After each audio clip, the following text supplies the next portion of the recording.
beautiful 13th century Sufi poet Hafez says, if God invited you to a party and said, everyone in the ballroom tonight will be my special guest, how would you treat everyone as they walked in the door? The special guest of God. Oh, indeed, indeed. And Hafez goes on to say, he knows there is no one in this world who is not upon his jeweled dance floor, on the dance floor of spirit. Kids, the party's already started. It's already happening right now. We get to decide how we're going to show up, what we're going to do in this party of life. I told you how privileged I feel to be here, and especially with all of you, to be here at this time when we can make great change in ourselves, where we don't have to have gurus and people up there, but together we can grow in consciousness and make great change in the world. How blessed we are. But what do we have to do? I said we can't get any more spiritual than we are now, but we can express more of our spirit. We can make it a practice to release more and more of that wonder that John talked about, that magnificence, that beauty, that joy, that love from within. I heard a little segment of a song, and I don't know what song it was, but sometimes the little words just catch you. They just get you. You just think, that's so cute or so interesting. And it said, I can't remember what it said. I can't remember how it said. Okay, there we go. I was thinking the party. You don't have to be ordinary.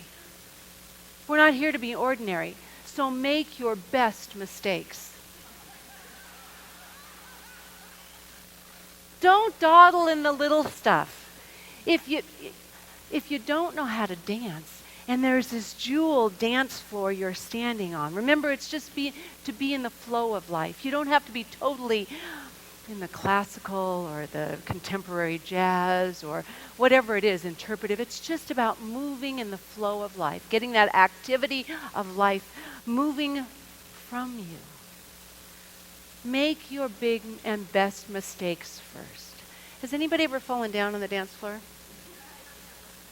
I won't tell you how many times, but at least we're trying. We're doing our best. And I want to tell you, if there's a lot of wonderful dancers out there. I listed a few of them just Anna Pavlova, Martha Graham, Gene Kelly, Michael Jackson, Fred Astaire, Ginger Rogers, Mikhail Gorbachev, Nureyev, all these, not Mikhail Gorbachev.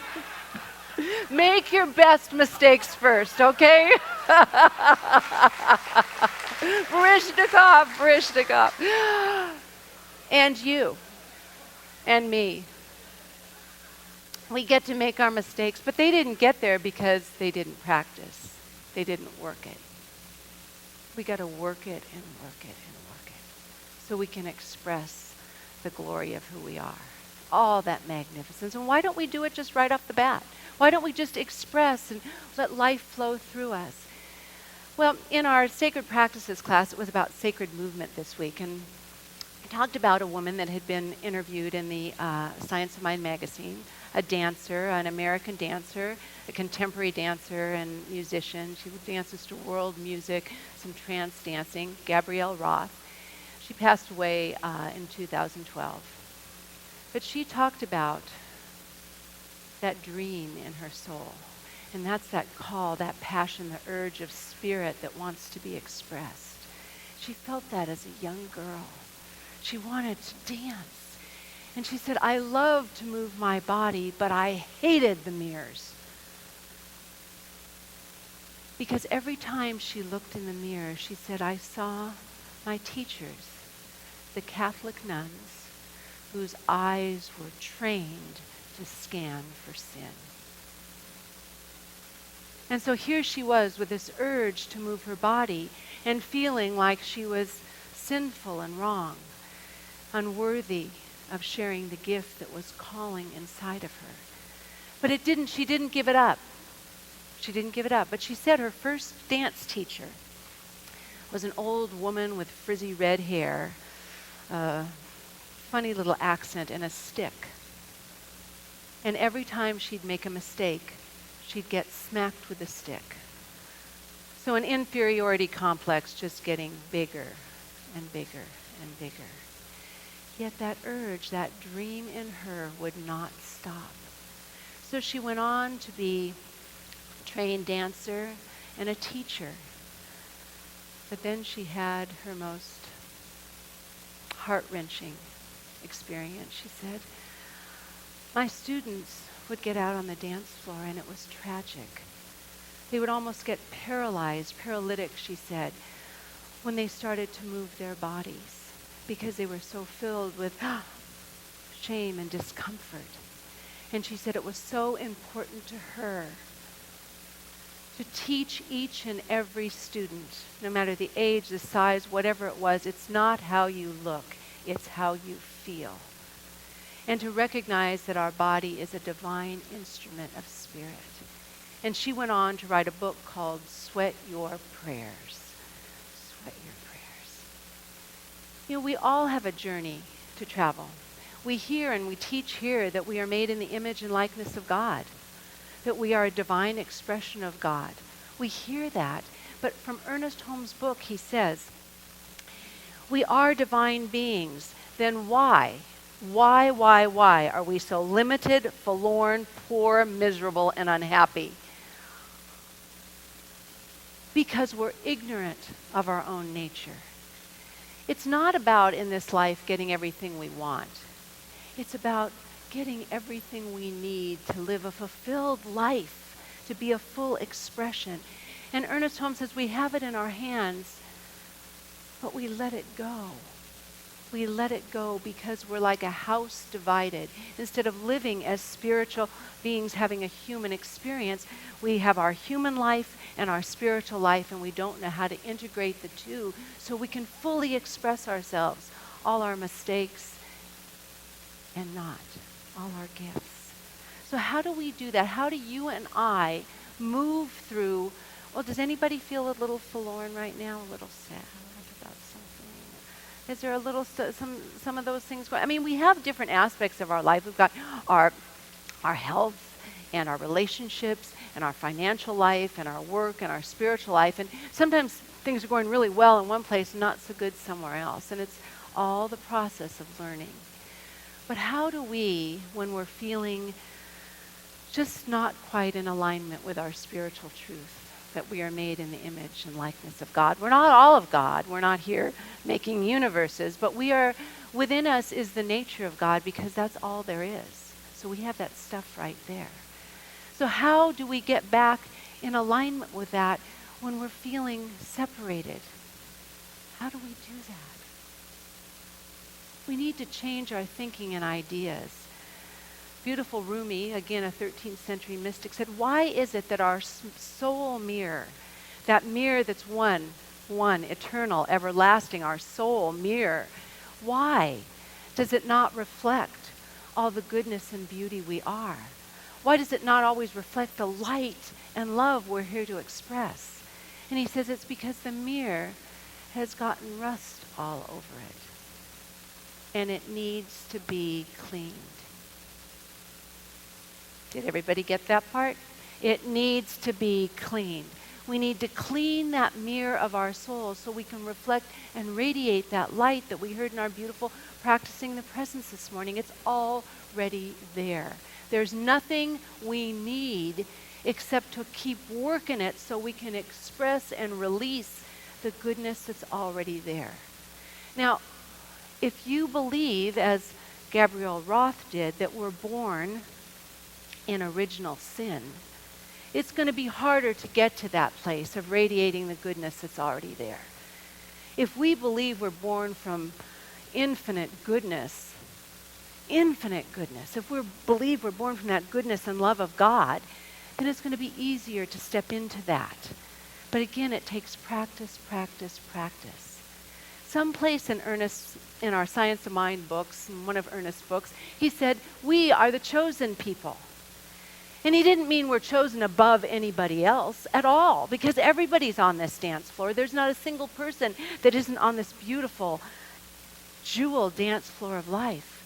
He means we're chosen because we chose it. We have chosen to accept that we are made in the image and likeness of love. We've chosen that, as everyone else can. It doesn't have to be a religious scientist to choose that. Anyone can choose that. But we've chosen it, and we really own it when we choose it without fear, when we're willing to stand in that place of radiance and in humility. When we can choose it in humility and without fear. You know, that mirror of life. If you and I want to give and be these spiritual beings that really have the power to uplift and radiate healing energy in the world, we need to be able to look in a mirror. Now, we say we don't see the world as it is, we see it as we are. Well, when we look in the mirror, we don't see it as we are. We see it, what we think about ourselves, what we feel about ourselves. And until we can look in a mirror and say, oh, I am a living, loving, worthy expression of God. I am a living, loving, worthy expression of God. Until we can really look there and say that, it's the truth. But until we can own that, we can't give the goodness that we know we're here to give, because we can't give what we don't have. Impossible. We just can't give something we don't have.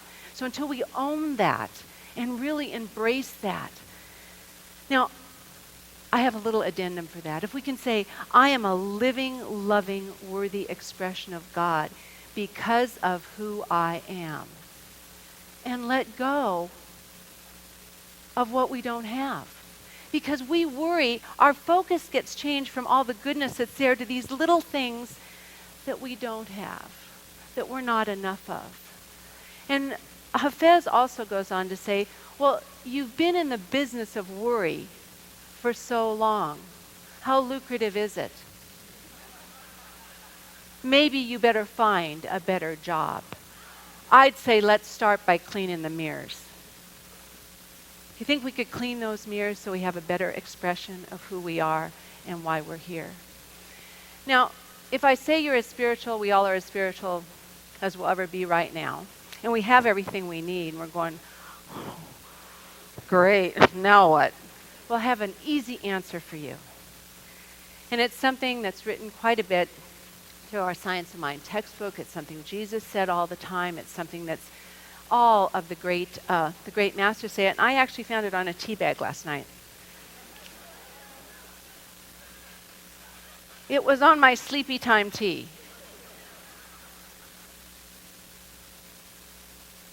Life is a flow of love. Your participation is requested. Life isn't demanding us. Life is allowing us to learn what we need to learn. But our participation is requested to be in this flow of love. Ernest Holmes taught that love is the lodestone of life. And lodestone is a naturally magnetic material. So love is the lodestone of life and will attract to us what we need for healing, what we need to know. It will attract it. Love masters everything and heals everything. And Holmes didn't just practice this. He lived it. He didn't manipulate it or force it. He was in the flow of life. I was shown this beautiful little book, The Collected Essays of George Bindle, on Friday. And George Bindle was a religious science minister. He was also a student and an infinite confidant of Ernest Holmes. And this book is his experience when George Bindle, Reverend George Bindle, moved into Ernest's home after Ernest lost his beloved wife, Hazel. And it talks about the beautiful times they had together and the challenges. But I want to read you one beautiful part. We know from our teachings there's a lot about law, the law of attraction, the law of correspondence. There's a lot of universal impersonal laws that we can use to improve our life. We know the principles of science mind, the tenets. God is all there is, we're one with God. We know all those. But there's more. In this book, it talks more about Ernest's relationship to love. And Bindle says this, and pretty much in the first third of the book, and he shares the same story several times. Ernest taught me many things years ago. He said, George, never go into a building. Never give a talk to people unless first you have mentally and emotionally put your arms around each and every person in that building, in that room, and given them a hug and shared your love. Don't even start. Don't go there. Do that first all the time. Love them. And he goes on to say, don't worry about them loving you. You do that and love them. And it comes back to you 1,000 times over. So my wish for us today is to start that practice. Remember, we have to do it without fear, and we have to do it in faith and humility. Today, besides being a beautiful person here's birthday, is the birthday of someone in my family that I've been estranged from for a long, long time. And it's very hurtful to me and painful. Yet I could sit with the help of these beautiful words and absolutely wish that person the best day and the best life ever. I could sit this morning in my sacred space and truly feel it. I could feel it and know it, and I know it made a difference. I don't think we'll ever speak again, not because of distance, just because of whatever, but it doesn't mean I can't do my part. And what Bindle said, when he started practicing what Ernest suggested, he said, I felt better. My life was better. And that's how I feel. I feel better. My life is better. Nothing's changed, but I feel better. So for each of us, wherever it is, if it's your home, your office, your car, wherever it is, if it's some place, somebody far away, it doesn't matter. We can surround whatever it is in a big hug and love them. Just love them. So take a moment right now and just untangle yourselves. And first and foremost, I want to give gratitude for Dr. George Bindle for writing this book and sharing these concepts. Great thanks to our beautiful teacher, Ernest Holmes, for just his life and how he showed up. And for each of you, for the willingness to be on this journey together. So in your own mind's eye, shut your eyes or not, whatever's most comfortable. Just mentally and emotionally find a place, a situation. It can either be someplace that you're very happy in and you want to express gratitude, or someplace that's difficult, whatever calling you right now. And simply put your arms around that room, that building, that home, that car, that place, that space. And love whoever's there. Unconditionally.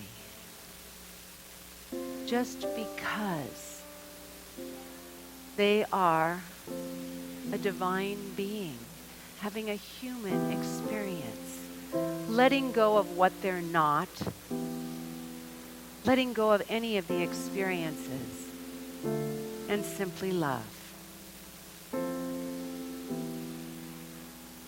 And then let that love, which only knows to grow, and knowing our job here on this planet right now is to make love grow, and knowing that we can give as much love as we have away and will never be gone, because it's continually replenishing, growing. And our job is to grow this love, to expand it. That's why we're here. And just let it flow wherever you're called, right here and now. Wherever you're called. And let it flow. And then feel yourself in this flow of love that we call life. Feel that healing power and presence.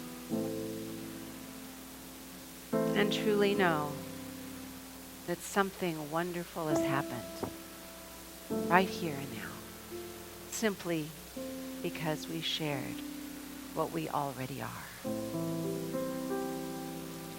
In closing, I'd like to share a little quote by another one of my favorite Sufi poets, Rumi. No, this is Hafez. Gosh, second big best mistake today.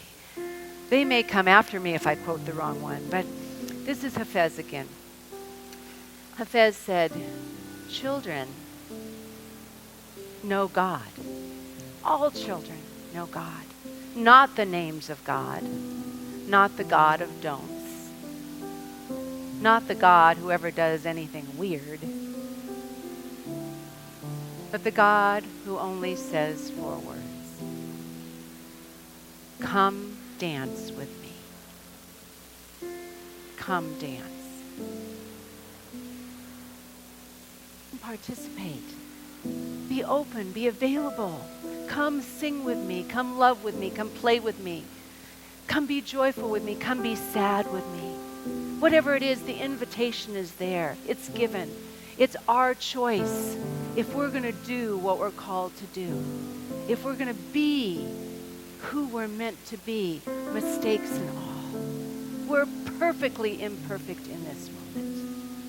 I just want you all to know that I always start the day loving you. I haven't put the arms here until this morning. That's new. But the love is about my deep gratitude, again, for the journey we share together. I know deeply and truly we're answering the call. We're making a difference. And I'm seeing each and every one of us leaving today, dancing, singing, playing, maybe crying, whatever it is, but fully engaged in life because that's why you're here. God bless each and every one of you. I love you, and so it is.